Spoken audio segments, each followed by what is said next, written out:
Narrative એટલે કે તમે તમારી વાર્તા કેવી રીતે કહો છો એના ઉપર નક્કી થાય છે કે લોકો તમને શું સમજશે. એક જેન્ઝી ક્લાયન્ટે આવીને મને કીધું કે દાદા તો ચોળી ચોળીને માવો ખાતા અને એમનું મોઢું અને કેટલી બીમારીઓ, ફેમિલી બગડી ગયો આખું. પપ્પા ફૂંકી ફૂંકીને આખો દિવસ પોતાના લંગ્સ અને ઘરનું વાતાવરણ બંને બગાડતા, પણ હું તો સેફ પ્લે કરું છું. હું તો વેપ વાપરું છું, હાર્મલેસ પણ છે અને હેબિટ ફોર્મિંગ પણ નથી. નેરેટિવ ટબેકો ઇન્ડસ્ટ્રીને એક નવો કિમિયો સૂઝ્યો.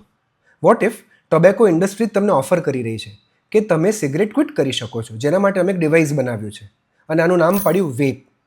રિયલી?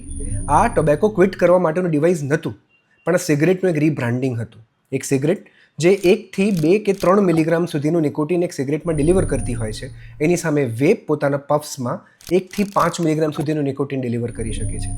આમાં શું છે કે વેપના ડિવાઇસીસ જોવામાં એટલા ફેન્સી હોય છે, કલરફુલ હોય છે, એમાં LED લાઇટના ઇન્ડિકેટર્સ હોય છે અને પફ કાઉન્ટર્સ હોય છે. દે લુક સો હાર્મલેસ.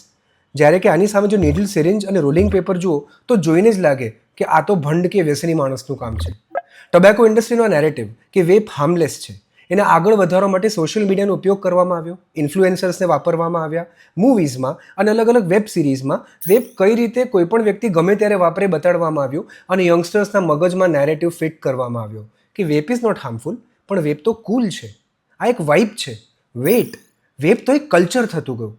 મતલબ કે હવે ગ્રુપ્સની અંદર પાર્ટ રહેવા માટે યંગસ્ટર્સે અલગ અલગ ડિવાઇસીસ રાખવા જ પડશે, અલગ અલગ ફ્લેવર્સના, નહીં તો ગ્રુપ એને પોતાનો ભાગ નહીં સમજે.